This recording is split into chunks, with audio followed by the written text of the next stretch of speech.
할렐루야. 참 좋은 아침입니다. 9월 6일 나사렛 아침 묵상을 담당한 찬양하는 나사렛 교회 장동일 목사입니다. 때로는 우리는 부모님으로부터 우리 육신을 물려받았고 또 우리 부모님의 가문을 통해서 성씨를 받게 됩니다. 그래서 그 성씨를 지키기 위해서 부단히 노력하는 경우를 보게 됩니다. 그보다 더 중요한 것은 우리들의 신앙을 지켜가는 것인 줄 믿습니다. 오늘 저와 여러분이 함께 보실 말씀은 창세기 5장의 말씀인데, 이 창세기 5장의 말씀을 통해서 과연 하나님께서 아담으로부터 노아까지 해주신 그 은혜가 무엇인지를 우리가 돌아보기를 원하고, 그 은혜를 통해서 오늘도 복되고 귀한 하루가 되길 소망합니다. 오늘 저와 여러분이 함께 보실 말씀 창세기 5장 1절로 5절 말씀입니다. 아담 자손의 계보가 이러하니라. 하나님이 사람을 창조하실 때에 하나님의 형상대로 지으시되 남자와 여자를 창조하셨고, 그들이 창조되던 날에 하나님이 그들에게 복을 주시고 그들의 이름을 사람이라 일컬으셨더라.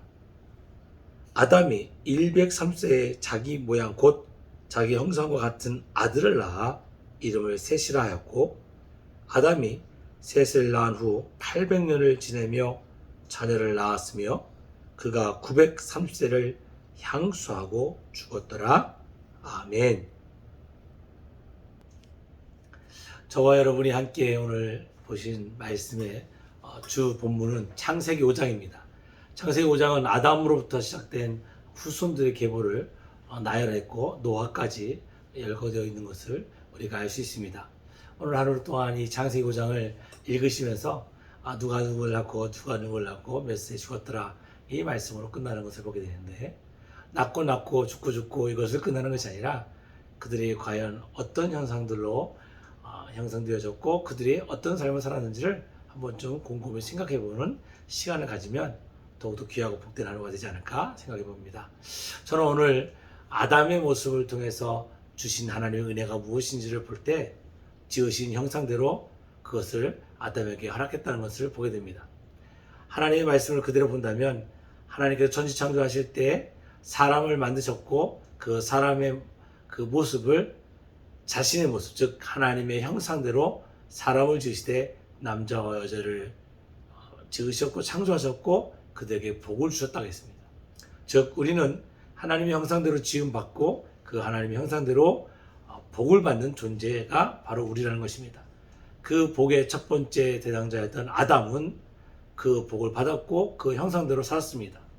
그가 선악과를 따먹는 범죄함으로 말미암아 에덴에서 쫓겨났지만 그는 그와 닮은 아들을 낳았고 그 아들들의 이름이 우리가 잘 알고 있는 가인과 아벨, 그리고 오늘 본문의 셋이었습니다.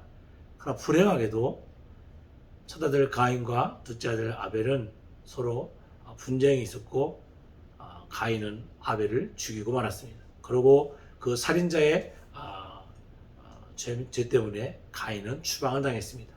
그리고 다시금 아담에게 그 형상대로 아들을 주셨는데 그 아들이 바로 셋이었습니다. 그 셋을 낳은 후에 하나님의 말씀을 그대로 본다면 800년을 아담은 더 살았고 930세에 그는 향수하고 죽었다라는 말씀으로 오늘 읽은 5절을 마무리가 됩니다. 과연 우리는 이 땅에 살면서 누구의 형상대로 살아가길 원하는가? 한 번쯤 생각해 볼 문제입니다.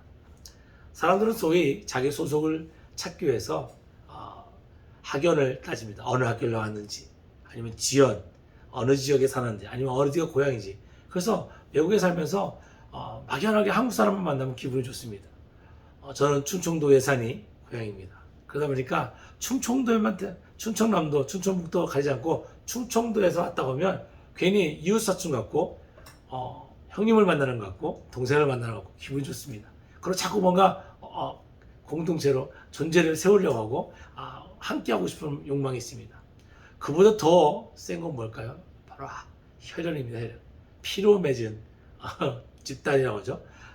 우리의 혈연은 누군가.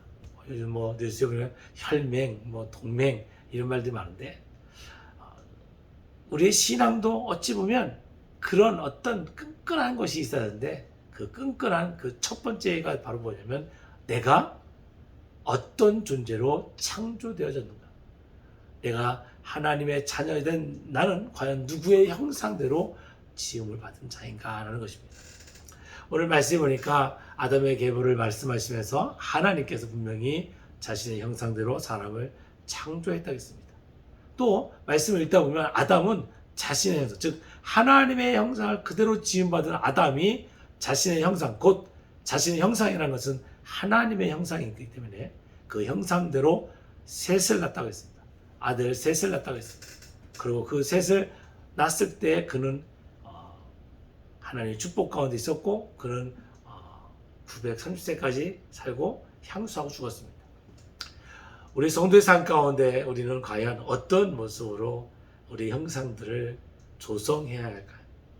요즘은 미용 기술도 많이 발달하고 또 수술 기법도 많아서 얼굴을 바꾼다고 하지만, 바깥의 모습을 바꾸는 것을 끝나는 것이 아니라 우리의 영적인 모습까지, 내면에 있는 깊은 모습까지도 내가 어떻게 하나님의 형상대로 살아갈 것인가를 고민해야 될 줄 믿습니다.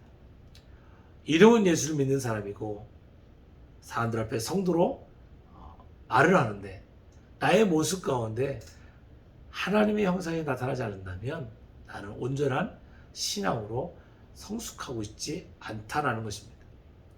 나의 모습이 때로는 부족한 것 같고, 어딘가 모르게 어리숙하고 어딘가 모르게 세상과 동떨어진 모습이라고 볼 수도 있겠습니다. 그러나 중요한 것은 나를 나되게 하시고 나를 세우신 분은 바로 나를 당신의 형상, 즉 하나님의 형상으로 세우신 그 하나님이 나를 지금 당신의 자녀로 인정하고 있다는 겁니다. 성도의 삶이 바로 거기에 있습니다. 나는 하나님의 형상을 회복하는 것이 나의 삶이 되어 줄 믿습니다. 지으신 형상대로 살아가는 것, 주어진 삶을 살아가는데 막 사는 것이 아니라 주어진 형상대로 나를 창조하시고 조성하신 그 하나님이 주어진 그 삶의 형태로 살아가는 그 모습이 창조주 하나님을 닮아간 우리들의 모습으로 살아가는 것을 믿습니다. 사랑하는 나사렛 아침 묵상 성도 여러분, 오늘 여러분의 삶 가운데 여러분은 어떤 모습으로 여러분의 주변 사람들에게, 여러분의 이웃들에게 보여지기를 원하십니까? 때로는 잘생긴 외모를 가지고 계시다면 그 외모를 돋보일 수도 있지만, 때로는 많은 공부를 해서 지식을 가지고 있어서 학식을 나타낼 수도 있지만, 우리가 나타낼 것은 나를 통해 보여지는 그 하나님의 온전하신 그 은혜의 모습을 보여주고 또 전하는 삶이 되어야 될 줄 믿습니다. 하나님께서는 우리를 통해서 당신의 크고 놀라운 일들을 보여주기를 원합니다. 그렇기 때문에 우리가 그 형상을 지음받았기 때문에, 즉 주신 그 모습대로 우리가 이 땅에 나가서 하나님의 말씀을 선포한다면 하나님은 그곳에서 역사하실 것이고, 또한 우리가 그곳에서 선포하며 또 전하는 그 말씀을 통해서 또 다른 하나님의 형상대로 온전히 회복되어지는, 즉 지으신 형상을 그대로 회복하는 은혜의 역사가 오늘 저와 여러분의 삶 가운데 함께할 줄 믿습니다. 성도 여러분, 우리가 회복해야 될 것은 나의 외적인 모습으로 회복하는 것이 아니라 나의 영적인 모습, 즉 지어주신 그 하나님의 형상을 회복하는 귀하고 복된 하루가 되기를 소망합니다. 기도하겠습니다. 거룩하신 아버지 하나님, 아담의 모습을 통해서 하나님을 바라보듯이 우리를 통해서 하나님을 바라보며 전할 수 있는 저희 모두가 되게 하여 주옵소서. 오늘 하루의 삶도 주의 은혜가 함께 할 줄 믿사옵고 거룩하신 예수님의 이름으로 기도드렸습니다. 아멘.